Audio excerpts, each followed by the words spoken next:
ನಮಸ್ಕಾರ ಸ್ನೇಹಿತರೆ, welcome back to my cooking channel special Sunday recipes. ನೀವು ನನ್ನ ಚಾನೆಲ್ನ ಫಸ್ಟ್ ಟೈಮ್ ನೋಡ್ತಾ ಇದ್ದರೆ ಈಗಲೇ ಹೋಗಿ ಸಬ್ಸ್ಕ್ರೈಬ್ ಮಾಡಿ, ಹಾಗೆ ನನ್ನ ಮುಂದಿನ ಎಲ್ಲ ವಿಡಿಯೋಸ್ಗಳಿಗಾಗಿ ಬೆಲ್ ಐಕಾನ್ನ ಆಕ್ಟಿವೇಟ್ ಮಾಡಿಕೊಡಿ.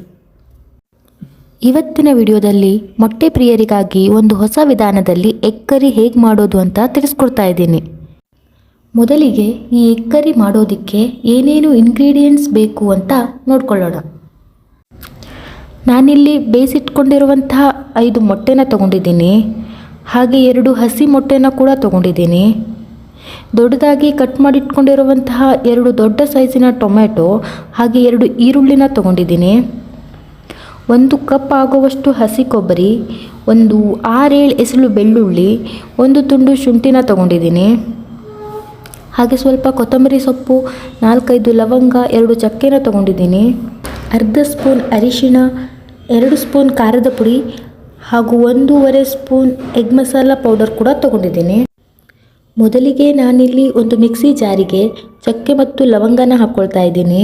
ಅದಕ್ಕೆ ಒಂದು 6-7 ಬೆಳ್ಳುಳ್ಳಿ ಎಸಳು ಹಾಗೂ ಶುಂಠಿನ ಸೇರಿಸ್ಕೊಳ್ತಾ ಇದ್ದೀನಿ. ದೊಡ್ಡದಾಗಿ ಕಟ್ ಮಾಡಿಟ್ಕೊಂಡಿರೋ ಟೊಮೆಟೊದಲ್ಲಿ ಅರ್ಧನ ತಗೊಳ್ತಾ ಇದ್ದೀನಿ.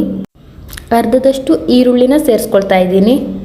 ಹಾಗೆ ಅದಕ್ಕೆ ಹಸಿ ಕೊಬ್ಬರಿ ಮತ್ತು ಸ್ವಲ್ಪ ಕೊತ್ತಂಬರಿ ಸೊಪ್ಪನ್ನು ಸೇರಿಸ್ಕೊಳ್ತಾ ಇದ್ದೀನಿ.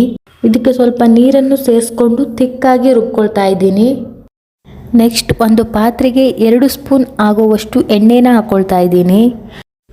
ಅದಕ್ಕೆ ಕಟ್ ಮಾಡಿ ಇಟ್ಕೊಂಡಿರುವಂತಹ ಈರುಳ್ಳಿನ ಸೇರಿಸಿ ಚೆನ್ನಾಗಿ ಫ್ರೈ ಮಾಡ್ಕೊಳ್ತಾ ಇದ್ದೀನಿ. ಈರುಳ್ಳಿ ಚೆನ್ನಾಗಿ ಫ್ರೈ ಆದಮೇಲೆ ಅದಕ್ಕೆ ಟೊಮೆಟೊನ ಸೇರಿಸ್ಕೊಳ್ತಾ ಇದ್ದೀನಿ. 2 ಮಿನಿಟ್ಸ್ ಲೋ ಫ್ಲೇಮ್ನಲ್ಲೇ ಫ್ರೈ ಮಾಡ್ಕೊಳ್ತಾ ಇದ್ದೀನಿ.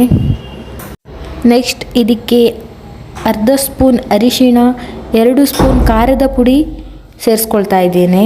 1.5 ಸ್ಪೂನ್ ಆಗುವಷ್ಟು ಎಗ್ ಮಸಾಲ ಪೌಡರ್ ಕೂಡ ಸೇರಿಸ್ಕೊಂಡಿದ್ದೀನಿ. ಎಲ್ಲನೂ ಸೇರಿಸಿದ ಮೇಲೆ ಎಣ್ಣೆಯಲ್ಲಿ ಚೆನ್ನಾಗಿ ಫ್ರೈ ಮಾಡ್ಕೊಳ್ತಾ ಇದ್ದೀನಿ. ಒಂದು 2 ಮಿನಿಟ್ಸ್ ಲೋ ಫ್ಲೇಮ್ನಲ್ಲೇ ಫ್ರೈ ಮಾಡಿಕೊಂಡು ಅದಕ್ಕೆ ರುಬ್ಬಿಟ್ಟಿರೋ ಮಸಾಲೆನ ಸೇರಿಸ್ಕೊಳ್ತಾ ಇದ್ದೀನಿ. ಈ ಮಸಾಲೆನ ಲೋ ಫ್ಲೇಮ್ನಲ್ಲಿ ಹಸಿ ವಾಸನೆ ಹೋಗೋವರೆಗೂ ಚೆನ್ನಾಗಿ ಫ್ರೈ ಮಾಡ್ಕೊಳ್ತಾ ಇದ್ದೀನಿ. ಹಾಗೆ 1 ಸ್ಪೂನ್ ಸಾಲ್ಟ್ ಕೂಡ ಸೇರಿಸ್ಕೊಳ್ತಾ ಇದ್ದೀನಿ. ಮಸಾಲೆ ಚೆನ್ನಾಗಿ ಫ್ರೈ ಆದಮೇಲೆ ನೀರನ್ನು ಸೇರಿಸ್ಕೊಳ್ಬೇಕು. ನೀವಿಲ್ಲಿ ಕನ್ಸಿಸ್ಟೆನ್ಸಿನ ನೋಡ್ಕೋಬೋದು. ನಾನಿಲ್ಲಿ ತುಂಬ ಗಟ್ಟಿಯಾಗಿ ತಗೊಂಡಿಲ್ಲ, ಯಾಕೆಂದರೆ ಮೊಟ್ಟೆನ ಸೇರಿಸಿದ ಮೇಲೆ ಸಾಂಬಾರು ಸ್ವಲ್ಪ ಗಟ್ಟಿಯಾಗುತ್ತೆ. ಚೆನ್ನಾಗಿ ಕುದಿ ಬಂದ ಮೇಲೆ ಅದಕ್ಕೆ ಬೇಯಿಸಿಟ್ಕೊಂಡಿರುವಂಥ ಮೊಟ್ಟೆನ ಸೇರಿಸ್ಕೊಳ್ತಾ ಇದ್ದೀನಿ. ಹಾಗೆ ಅದಕ್ಕೆ 2 ಹಸಿ ಮೊಟ್ಟೆನೂ ಕೂಡ ಸೇರಿಸ್ಕೊಳ್ತಾ ಇದ್ದೀನಿ. ಲೋ ಫ್ಲೇಮ್ನಲ್ಲಿ 5 ಮಿನಿಟ್ಸ್ ಹಾಗೆ ಬಿಡಬೇಕು.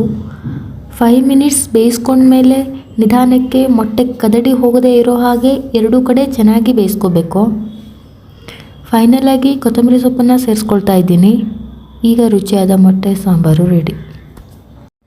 ಫ್ರೆಂಡ್ಸ್, ನಿಮಗೆ ನನ್ನ ವಿಡಿಯೋ ಇಷ್ಟ ಆಗಿದ್ದರೆ ಲೈಕ್ಸ್ ಮಾಡಿ, ನಿಮ್ಮ ಸ್ನೇಹಿತರಿಗೂ ಶೇರ್ ಮಾಡಿ ಹಾಗೂ ನಿಮ್ಮ ಅನಿಸಿಕೆಯನ್ನು ತಪ್ಪದೇ ಕಮೆಂಟ್ನಲ್ಲಿ ತಿಳಿಸಿ. ಧನ್ಯವಾದಗಳು.